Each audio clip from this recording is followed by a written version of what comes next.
Well, today I have these two really nasty PlayStations in for repair. This one here is filthy. Let's clean it up.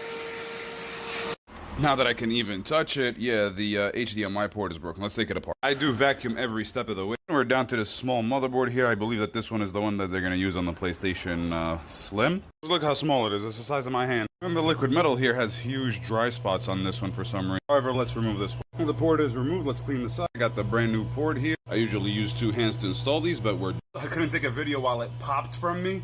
And you can see here that these legs right there are not soldered on, but the ones over here. Okay, I did it one more time here and it looks amazing.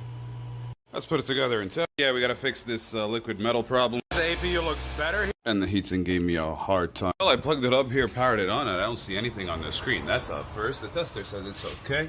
However, I do see that it could be a little bit red right there. So there must be a problem on the motherboard. Let's take this thing apart and see what's up. So I put a new port on it just to test here, and we have it on the screen. Nice. Sometimes ports are bad from the manufacturer, like 3 out of 1,000, but this one right here is disgusting. Look at this piece of crap, bro. It's full of roaches and whatnot. This is really bad right here. I am so hesitant to open this up. It smells so bad. Just holding it, I have roach shit on my finger. I have these other two systems that just came in. So I'm gonna leave this roach-infested one alone for now. I'm unpacking this one, and this one went to Assurion U-Break iFix. They don't know what they're doing when it comes to game consoles. Let's see what's wrong. Just physically, HDMI port is busted, USB is busted. On the customer's ticket, he only complained of the HDMI port, and yeah, this thing doesn't even power on. Or something. It says that it's on. Nothing on the screen, but we don't have anything here on the bar.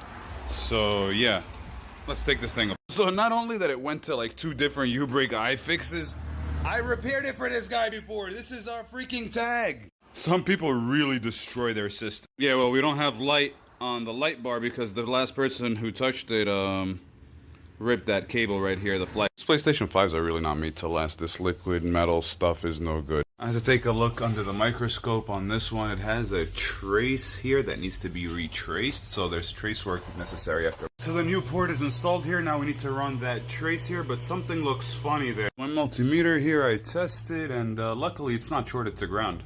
Alright, so I ran the trace to this blob of shit, and let's test. Alright, I put enough of it together here just to test, and I replaced the cable. We got the light, that's good. The tester says it's okay. Are we gonna get anything on the screen here? Yeah, we got this one, nice. Okay, I have another one, let's open it up. In the ticket it says it shuts off right away, overheats, and it smells like roaches. And yeah, look at it, this just needs a cleaning. I think I'm gonna stop right here. We're gonna do this roach-infested one, and this roach-infested one tomorrow.